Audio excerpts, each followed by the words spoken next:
that tells us a kidney problem, right?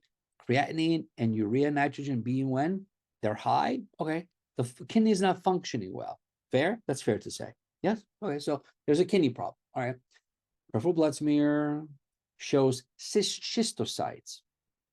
Guys, do you realize that we just read less than 2 lines? And by reading the last 2 lines, we already indicated by what they provided that the patient has a kidney problem because that's kidney function. The creatinine and urea nitrogen are elevated, which means that there's a problem with the kidneys.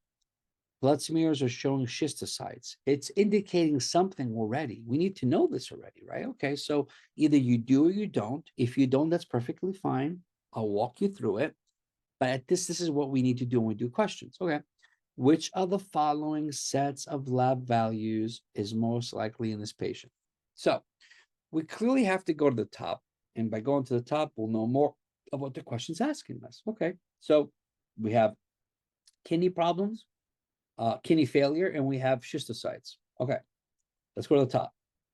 4 days after admission to the hospital for severe dehydration due to profuse blood diarrhea, a 10-year-old boy is evaluated for decreased urine output.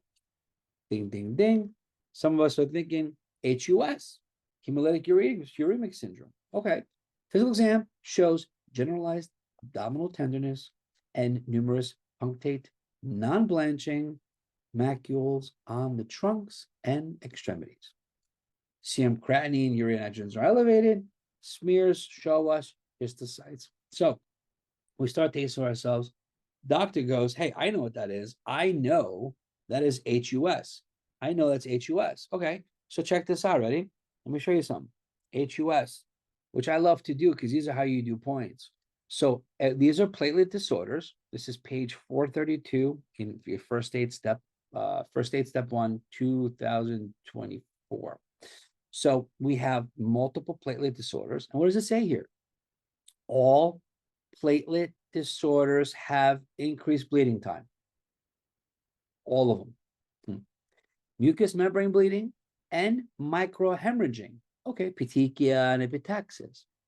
Platelet count is low, usually low, but it could be normal in qualitative disorders. Okay, but what did it just say? It said, the book just listed, all platelet disorders have increased bleeding time. Okay, is bleeding time one of the variables? They are. Well, that's kind of cool. That's nice, isn't it? So you are responsible. We, as a community, are responsible for a few things.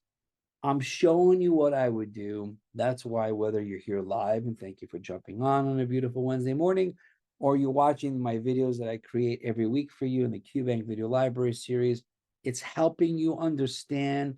And you might realize I do similar questions, but it's the same concepts over and over again, right? It's like, okay, you might get a TTP question, an HUS question, a DIC question, but do you know the information?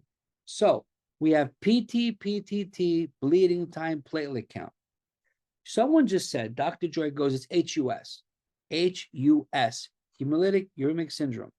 So if you go down to this page here, you realize that there's 2 types next to each other, right? We have TTP is usually in females, HUS in children, okay? When you have tables like this in every organ system, it's important to review them because they're important, okay? So this is predominantly caused by Shiga toxin, caused profuse endothelial dysfunction, okay?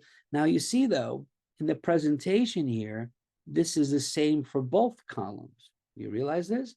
This is different than this. This is different than this in the pathophysiology. But the presentation is the same for both. Labs are the same for both. Oh, that's interesting. So we have presentation for both TTP and HUS. Triad of what? Triad 3 of what? Thrombocytopenia. And I hope you all understand that they will not say this on the exam. They will give you this.